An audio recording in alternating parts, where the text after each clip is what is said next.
wabarakatuh.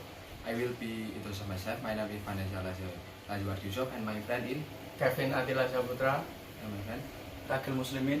I will be to presentation how to receiving an electric shock. The rod can be positioned in the holder in a number of different ways, depending on operator preference or the position of the work being welded.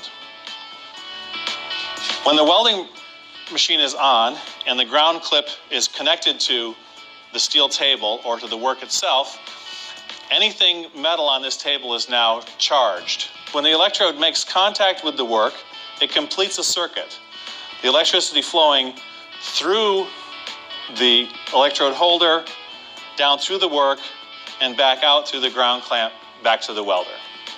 When an arc is struck, a common pool of molten metal is created between the two pieces that are being joined.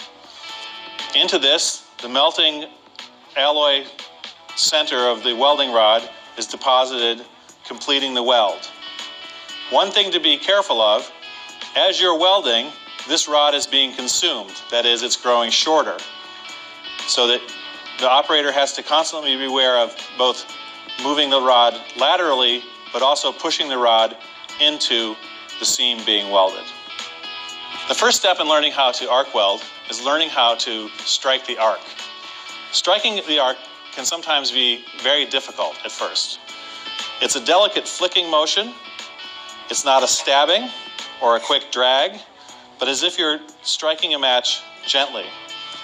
Once the arc is started, the trick is to maintain a nice smooth molten puddle of metal with a consistent distance between the tip of the welding rod and the surface of the work.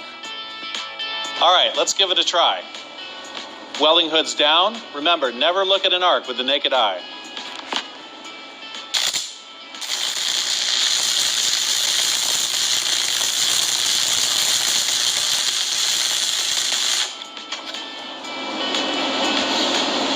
Now that you've mastered striking the arc, and it may have taken you several tries, don't be discouraged.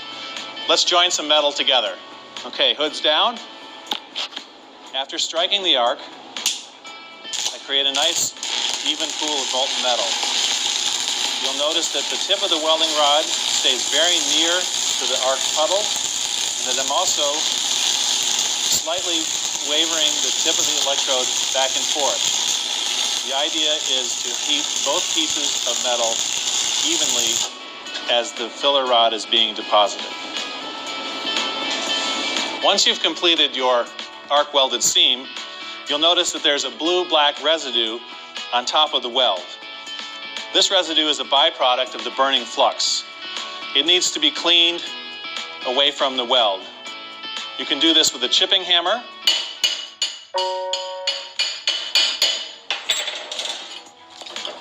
and wire brush. to fit into the electrode holder with its intrusive and allow the operator to safety hold the electrode without danger of receiving an electric shock.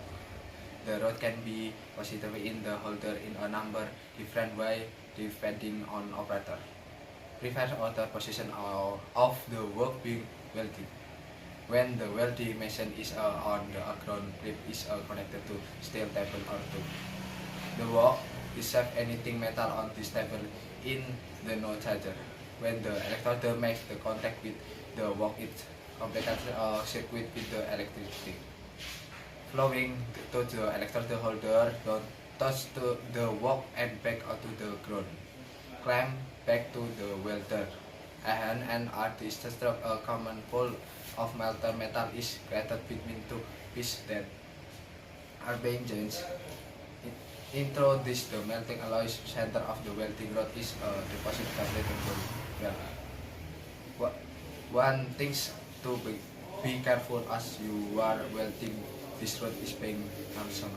It's growing shorter, so the operator has to constantly be aware of both moving the rod laterally but also pushing the rod into his seam being welded.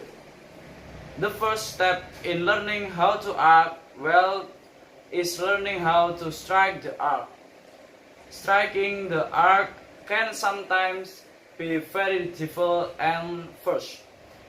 It's delicate flicking motion. It's not a stabbing or a quick drag, but if you're striking a match gently, when the arc has started to trick is to maintain a nice, smooth, molten pattern of metal. A consistent distance between the tip of the welding rod and the surface of the work. Alright, let's give it a try. Welding hood down. Remember, never look at an arc with the naked eye.